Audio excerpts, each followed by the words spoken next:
कि एक हमारे समाज का, बहुजन समाज का आदमी मजदूरी करता था एक ब्राह्मण के यहाँ। तो उसने कहा कि हम तू मेरे इतना काम कर दे और इतना कर देगा ना तो उसके बाद मैं तुम्हें 100 रुपये एक बोतल दे देंगे। उसका लड़का भी ब्राह्मण का उसके पास खड़ा था, तो वो कहने लगा पिताजी ये काम 300-400 रुपये का था जो आप इससे करा रहे हो, और एक शराब की बोतल में ही पट गया और आपने दे भी दी। तो पता है उसका क्या था, उसका ये था कहना उस ब्राह्मण का कि देखो अगर इनके घर में पैसा जाएगा तो ये पढ़ लिख जाएंगे और शिक्षित हो जाएंगे, ये अपने पर ध्यान देने लगेंगे और ये हमसे तरक करने लगेंगे। इसलिए आप इन्हें पैसा न दे करके ऐसे गर्त में डालो कि इन्हें गांव-गांव में, गली-गली में मंदिर खुलवा दो, शराब के ठेके खुलवा दो और उसकी तरफ अग्रसित करो। जिस घर को, जिस समाज को बर्बाद करना हो तो आप उस परिवार में नशाखोरी, शराब की आदत डाल दो, वो परिवार और समाज अपने आप बर्बाद हो जाएगा।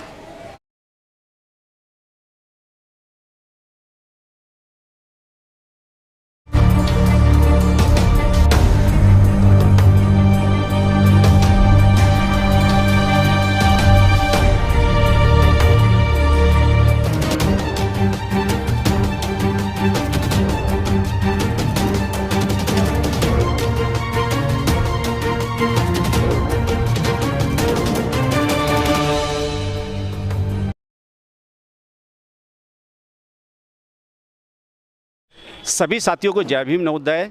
आप देख रहे हैं एनपीटी न्यूज़ इंडिया और मैं हूं राजकुमार गौतम।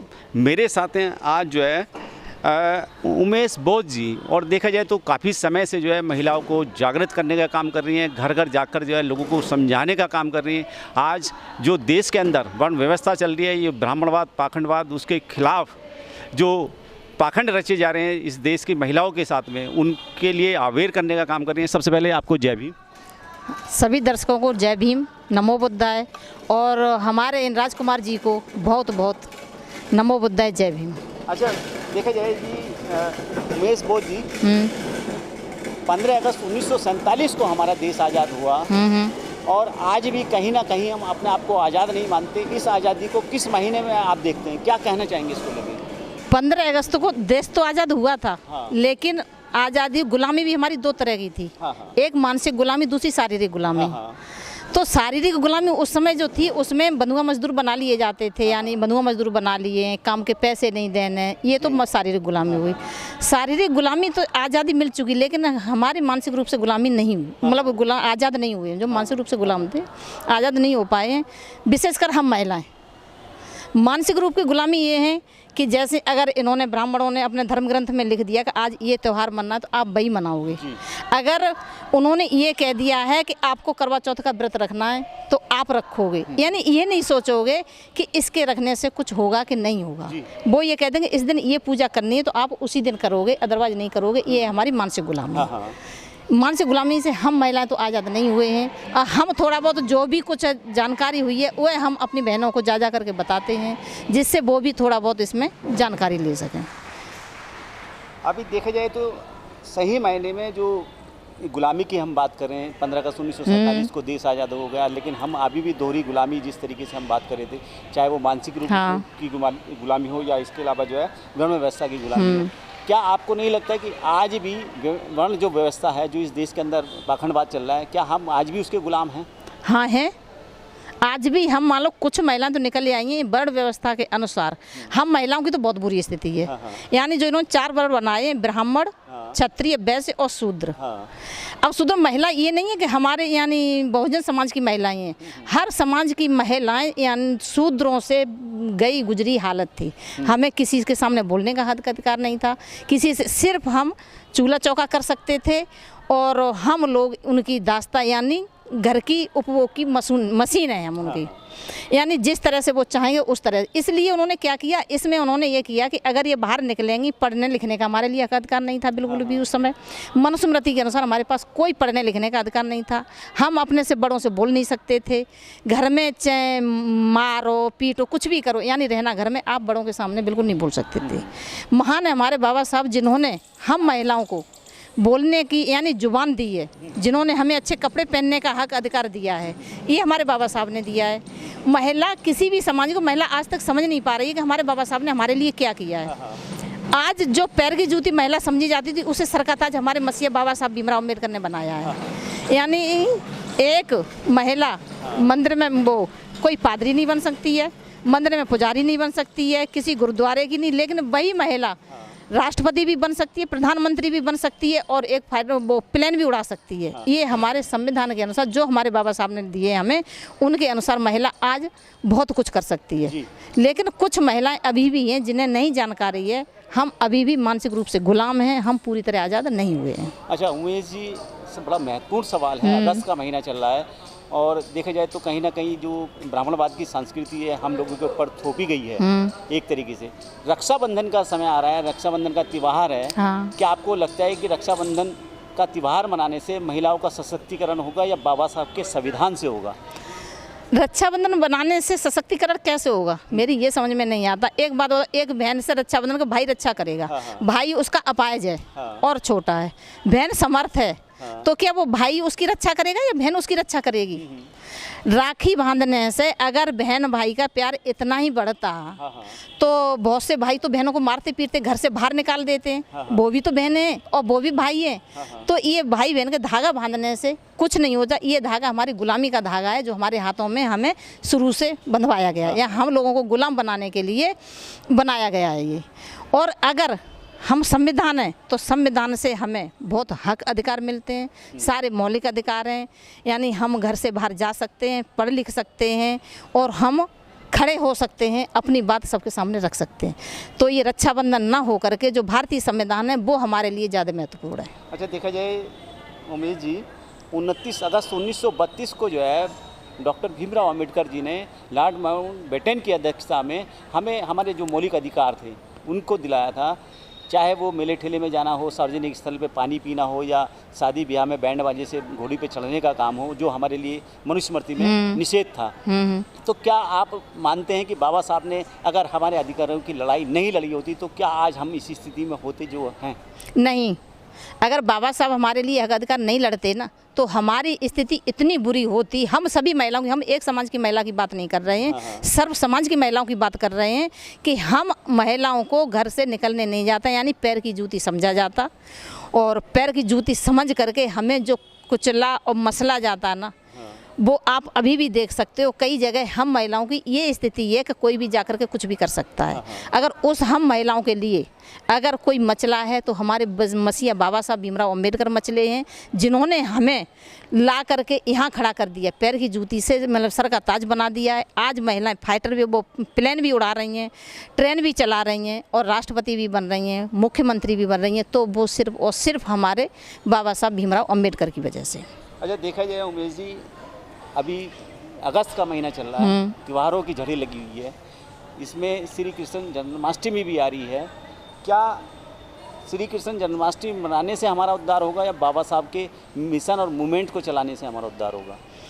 हमारा उद्धार मिशन और मूवमेंट चलाने से होगा। अगर जन्माष्टमी जो आ रही है 30 तारीख को है, 30 अगस्त को है, तो अगर उससे होता तो आप ये बताओ, वो आदमी, महिलाएं नहा रही हैं, उनके कपड़े लेके भाग जाता था, नंगी महिलाओं को देखते थे, अगर चोरी भी करते थे, यानी कहीं दही माखन पता नहीं क्या क्या चोरी करते थे।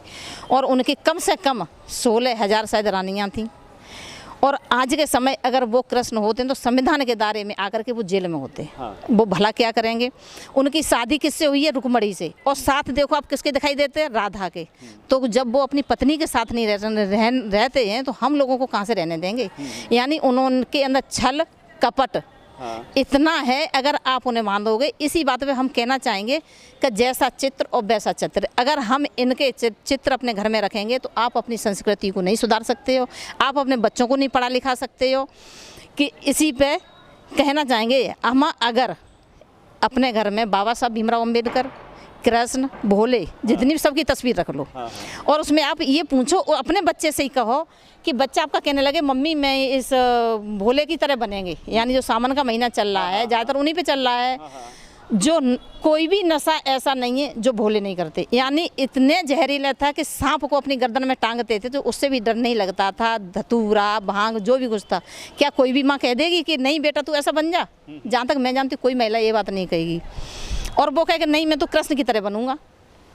यानी मैं नहाती हुई लड़कियों को छेड़ूंगा, किसी की मटकी तोड़ूंगा, किसी के कपड़े उठा के भागूंगा, कौन सी माँ बर्दाश्त करेगी? क्या वो बड़ा लड़का उसका जेल में नहीं जाएगा? और वही लड़का ये कहता है माँ आज मैं पढ़ लिख करके बाबा साहब भीमराव अंबेडकर जैसा बनूंगा, तो वो माँ गर्व से ये कहेगी हाँ बेटा तुझे भीमराव जैसा बनना। जब आप अपने घर में चित्र इनके रखोगे तो आप भीमराव जैसी उपेक्षा कैसे करते हो अपने अच्छे से कि हमारा बच्चा भीमराव जैसा पढ़ लिख करके ज्ञानी बन जाए? वो तो भाई चोर डाकू भी बनेगा, नशेड़ी भी बनेगा। तो उन माँओं को मैं कहना चाहूँगी आप इन्हें रखोगे तो आप अपने बच्चों से यही उपेक्षा कर सकते हो कि हमारा बच्चा ऐसा ही बनेगा।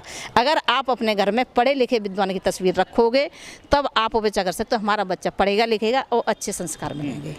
ये चीज़ है। अच्छा उमेश बोस जी, आखिर में चलते चलते इस देश के अंदर जो पाखंडवाद, ब्राह्मणवाद और जो रूढ़िवादी परंपरा में बहुत सारी महिलाएं फंसी हुई हैं, अगर उनको उस जगह से, उस गंदगी से बाहर निकाल के लाया जाए तो उनके लिए क्या संदेश देना चाहेंगे?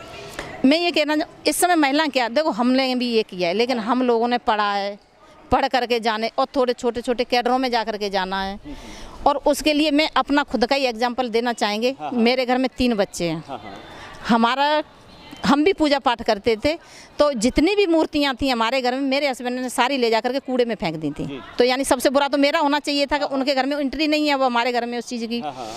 और मेरे बच्चे आज इस समय पढ़ लिख करके डॉक्टर है, बेटा बैंक में ऑफिसर बना हुआ है और पढ़ रहा है। तो जब हमारे घर में बाबा साहब भीमराव अम्बेडकर का आगमन है और तथागत सम्यक समुद्र का है, माता सावित्रीबाई फूले का है जो शिक्षा की देवी हैं, माता पूजनीय माता रमाबाई जी का है, तो हमारे घर में इन महापुरुषों की विचारधारा है और इन विचारधारा पर चल के आप अपने घर का, परिवार का विकास कर सकते हो। तो क्या आपको लगता है कि जो महिलाएं आपको हमारे चैनल के माध्यम से देख रही हैं उनको ये सब फॉलो करना चाहिए, उन देवी देवताओं को घर से बाहर निकाल देना चाहिए? जी हाँ बिल्कुल। आपको एक तो होता है दाता यानी जो देता है, और एक होता है लेता यानी जो लेवता। देने वाले तो हमारे मसीहा बाबा साहब भीमराव अम्बेडकर हैं और लेने वाले सब पाखंडवाद, ब्राह्मणवाद वो नई आपको बताते रहेंगे कि आज ये पूजा कर लो, आज वो जो भी आपका पैसा है सारा आप वहाँ वेस्ट करते हो जा करके। उसी पैसे को और फल फ्रूट घी ये इतना दान करते हैं। हमने तो देखा है मंदिरों की तरफ जाते हुए कि लोग वक्त जाते दिन और रात वहाँ लाइन लगा रहे। उस पैसे को, उस खाने पीने की चीज़ को, पैसे को आप अपने बच्चे की एजुकेशन पे लगाइए, खाने पीने की चीज़ अपने आप बच्चों को दीजिए, आपके बच्चों का स्वास्थ्य सुधरेगा। और जो पढ़ने लिखने की चीज़ें लाएंगे आप उस पैसे से, तो वो बच्चा आपको एक अच्छा बन करके दिखाएगा। इसी पे मैं एक कहानी कहना चाहेंगे कि एक हमारे समाज का, बहुजन समाज का आदमी मजदूरी करता था एक ब्राह्मण के यहाँ। तो उसने कहा कि हम तू मेरे इतना काम कर दे और इतना कर देगा ना तो उसके बाद मैं तुम्हें 100 रुपये एक बोतल दे देंगे। उसका लड़का भी ब्राह्मण का उसके पास खड़ा था, तो वो कहने लगा पिताजी ये काम 300-400 रुपये का था जो आप इससे करा रहे हो, और एक शराब की बोतल में ही पट गया और आपने दे भी दी। तो पता है उसका क्या था? उसका ये था कहना उस ब्राह्मण का कि देखो अगर इनके घर में पैसा जाएगा तो ये पढ़ लिख जाएंगे और शिक्षित हो जाएंगे, ये अपने पर ध्यान देने लगेंगे और ये हमसे तरक करने लगेंगे।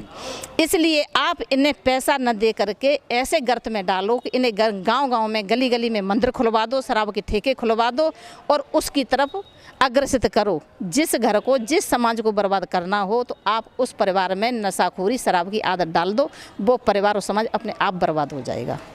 हम यही कहना चाहेंगे। चलिए बहुत बहुत धन्यवाद। बहुत आप सभी का बहुत बहुत हमें सुनने के लिए। नमो बुद्धाय, जय भीम।